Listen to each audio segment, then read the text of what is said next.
On croit souvent connaître l'histoire de l'Atlantide, un continent perdu, englouti par les flots en une seule nuit, puni par les dieux pour son arrogance. Cette version, tu l'as vue partout, dans les documentaires, les dessins animés, les théories YouTube. Mais, et si ce n'était qu'une partie de l'histoire? Et si Platon, la seule véritable source antique sur l'Atlantide, avait volontairement caché certains éléments, ou codé son message pour qu'il ne soit compris que par quelques initiés? Dans cette vidéo, on va entrer dans les dialogues de Platon, comme dans un labyrinthe. On va voir ce qu'il dit vraiment, ce qu'il ne dit pas, et surtout, ce que son texte laisse deviner sur la nature réelle de l'Atlantide.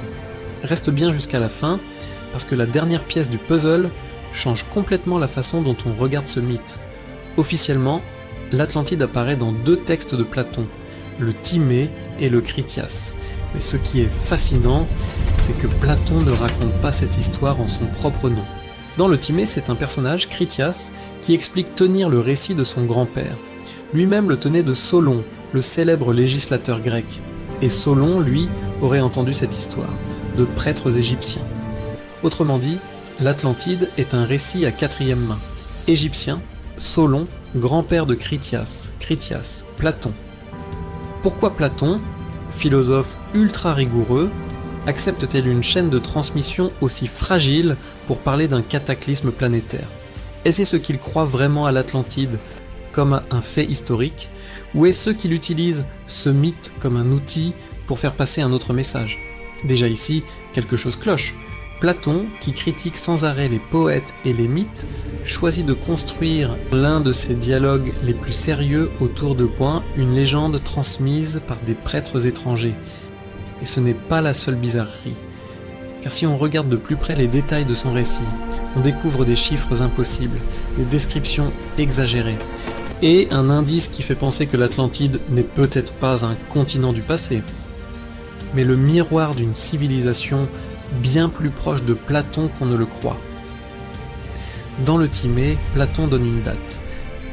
L'Atlantide aurait disparu 9000 ans avant Solon, ce qui nous ramènerait à environ 9600 avant notre ère. À cette époque, selon l'archéologie classique, il n'y a aucune trace de civilisation avancée. Pas de ville, pas de port, pas de temples monumentaux. Pourtant, Platon décrit une île immense, plus grande que la Libye et l'Asie réunies, avec une capitale aux anneaux concentriques, des canaux gigantesques, une flotte colossale capable de menacer tout le monde méditerranéen.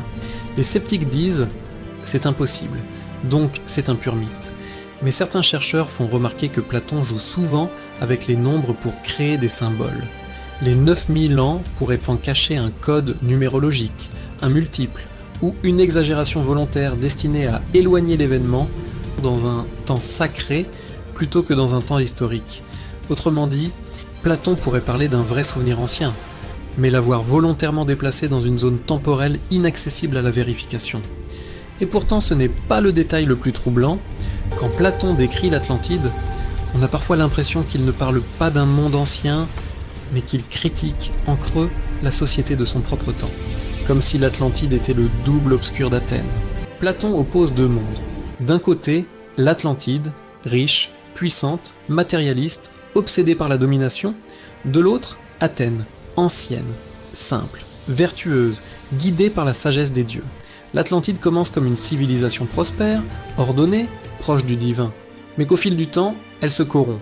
Les rois se laissent dominer par la soif de pouvoir, la richesse, la technologie utilisée sans sagesse. À ce moment-là, les dieux décident de la punir. Et la punition est spectaculaire. Tremblement de terre, inondation, disparition totale de l'île. Maintenant, regarde ce schéma. Une cité riche, puissante, qui se croit invincible, qui domine militairement ses voisins, et que Platon accuse, dans d'autres dialogues, de s'être détourné de la philosophie, de la vertu, de la vraie sagesse.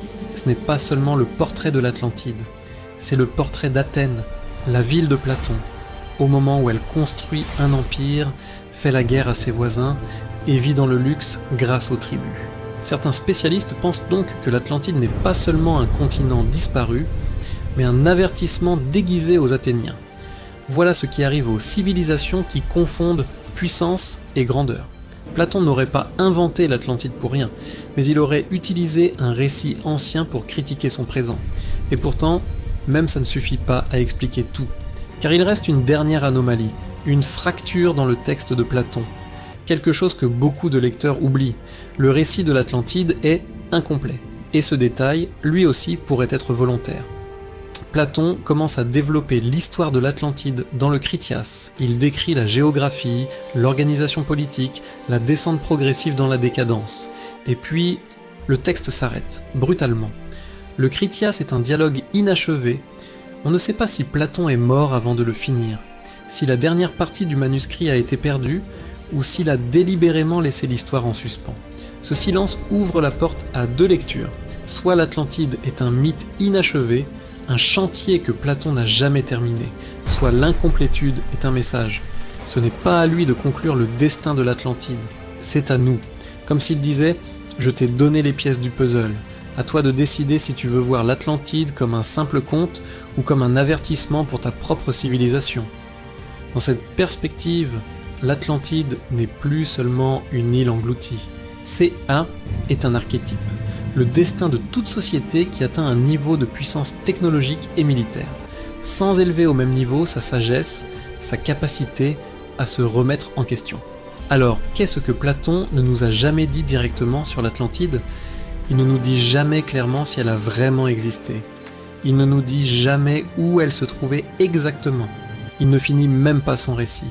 Mais à travers ces silences, ces exagérations, ces chiffres impossibles et ces parallèles avec Athènes, il nous laisse autre chose, l'idée qu'une civilisation brillante peut disparaître non pas à cause d'un cataclysme extérieur, mais parce qu'elle oublie pourquoi elle existe.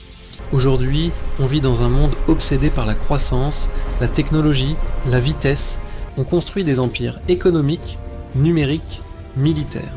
Et de plus en plus de gens se demandent, est-ce qu'on est en train de répéter l'histoire de l'Atlantide, sans même s'en rendre compte ?